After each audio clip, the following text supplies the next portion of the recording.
Students, आपको sequence of tense के अंतर्गत नेक्स्ट रूल आपको टीच करने जा रहा हूँ। इससे पहले जो है मैंने वीडियो इससे आगे वाले या इससे पहले कर सकते हैं जो रूल्स हैं उनका वीडियो हमने अपलोड कर दिया है। इसको ध्यान से देखिए और निश्चित रूप से आपको इसमें कुछ नया मिलेगा।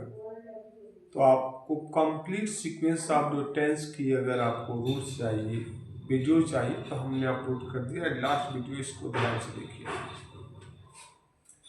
देखिए इसमें हमने रूल दिया है, एक बार पढ़ देते हैं। वैसे यही कि आपके एग्जाम्पल से ही आपको क्लियर हो जाएगा। ये मैं इसलिए लिख देता हूँ कि बहुत से ऐसे बच्चे होते हैं जिनको रूल के द्वारा पढ़ने के बाद और इजी लगता है, तो उस तरीके से भी दोनों चीज़ हो, दोनों तरीके के बच्चों को समझ में आ जाएगा। वैसे एग्जाम्पल से भी जीत इजी हो सकता है, कोई दिक्कत नहीं है, पर हम इसका इस्तेमाल इसलिए करते हैं कि बाय द वे कोई बच्चा पढ़ना चाहते हैं किस बेस पे किया गया है, तो आपको ये रूल इम्पॉर्टेंट साबित होगी। ठीक है, यहाँ देखिए, यदि subordinate clause if till as soon as when unless before until even if ऐसे शुरू हो एवं प्रिंसिपल क्लॉज में वर्ब फ्यूचर में होता है तो सबऑर्डिनेट क्लॉज में वर्ब प्रेजेंट टेंस में होगी। इसका मतलब क्या हुआ, जरा ध्यान से देखिए। जिसे दिया we shall not go to market if it rains.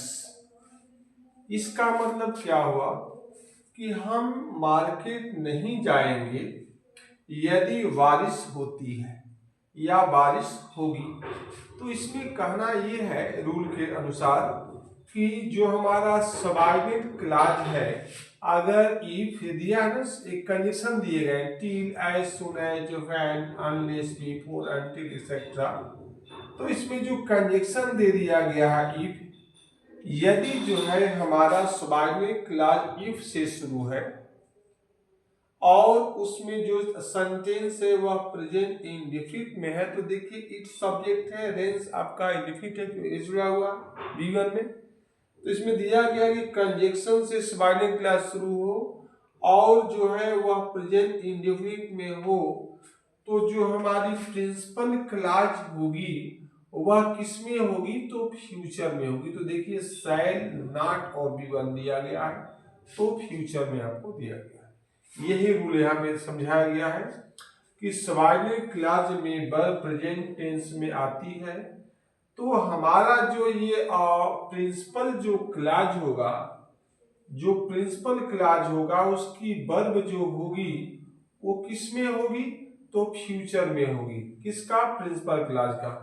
तो देखिए हमारे प्रिंसिपल क्लॉज है, ये सबऑर्डिनेट क्लॉज है, ये आपका कंजक्शन है, इंडेफिनिट में है, तो ये फ्यूचर में होगी। तो देखिए सब्जेक्ट लगा हुआ है और उसके अनुसार शैल नॉट को शैल या विल लगता है सब्जेक्ट के अनुसार, और आपका B1 लगा हुआ फ्यूचर में।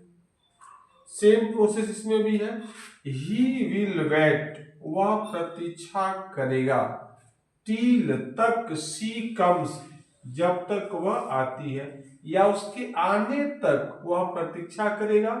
तो देखिए इसमें टील हमारा कंजक्शन है, सी सब्जेक्ट है, कम्स दिया है यानी प्रेजेंट इंडेफिनिट है।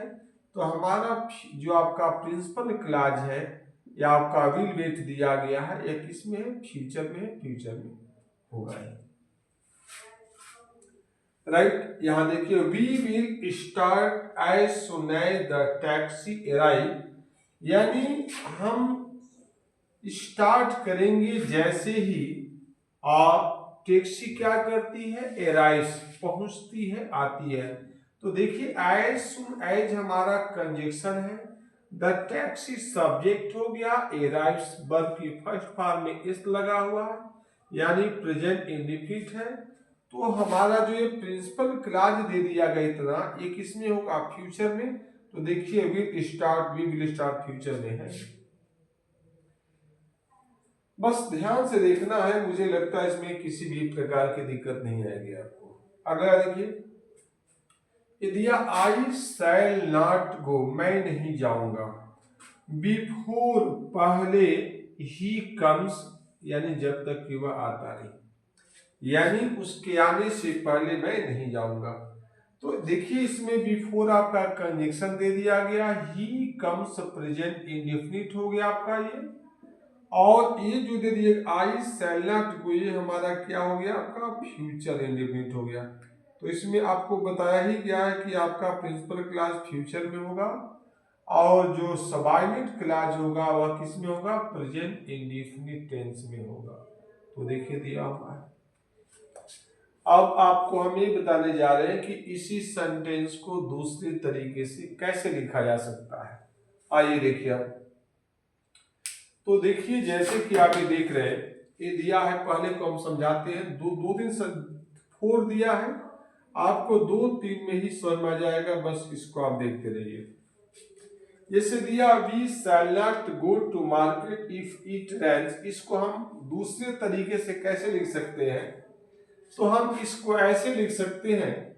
चलिए मैं ऊपर वाले को इरेज कर देता हूं इसको, जिससे कि आपको क्लियर हो जाए। ठीक है, चलिए यहां देखिए, इसको हम दूसरे तरीके से कैसे लिख सकते हैं। देखिए पहले सेंटेंस को, we shall not go to market if it rains, तो हम इसको लिख सकते हैं, स्टार्टिंग में इसको ले लेंगे।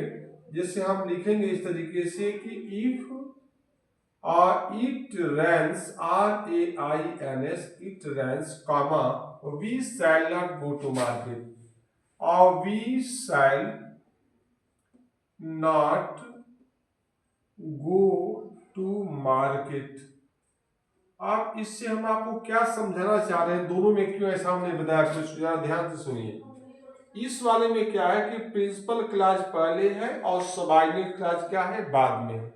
तो जब सबऑर्डिनेट क्लास बाद में होता है, बीच में कंजक्शन हो जाता है, तो यहाँ पे कॉमन नहीं लगाना पड़ता। लेकिन यही सबऑर्डिनेट क्लास अगर आप स्टार्टिंग में लिखते हैं तो आपको यहाँ पे कॉमा लगाना पड़ेगा और इससे आपका प्रिंसिपल क्लास बाद में चला जाएगा। मीनिंग दोनों का सेम ही है, इन दोनों का मीनिंग सेम है, राइट। दूसरा देखिए आप, ये पहले वाला का था, दूसरा देखिए कैसे करेंगे, he will wait till she comes. तो इसमें क्या करना है कि हमें पहले क्या लेना पड़ेगा, सबऑर्डिनेट क्लास। तो टिल शी कम यहां पे लिख सकते हैं इस तरीके से, टिल और सी क्या हो जाएगा, कम्स, और उसके बाद कामा लगा देंगे, ही विल वेट, ये हो जाएगा ही विल वेट। तो स्टूडेंट मुझे आशा है कि आपको समझ में आ रहा होगा।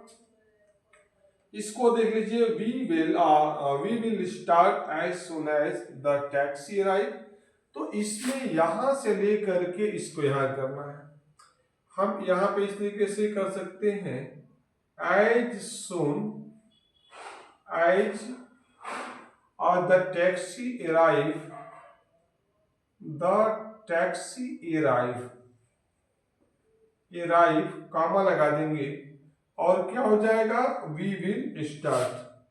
तो ये हो जाएगा वी विल स्टार्ट, START। तो स्टूडेंट्स आशा करता हूं कि आपको समझ में आ रहा होगा। दोनों तरीके से सेंटेंसों को आप लिख सकते हैं। ठीक है, हमने यहाँ पे आर कर दिया। Thank you watching for this video. अच्छा लगे तो इसको मैक्सिमम बच्चों तक शेयर करिए, लाइक करिए, सब्सक्राइब करिए और इस प्रकार की सेवाएं आप भी देते रहिए करिए। और कहीं भी शंका हो तो अपनी बात कमेंट बॉक्स में जरूर कीजिए। ठीक है, थैंक यू।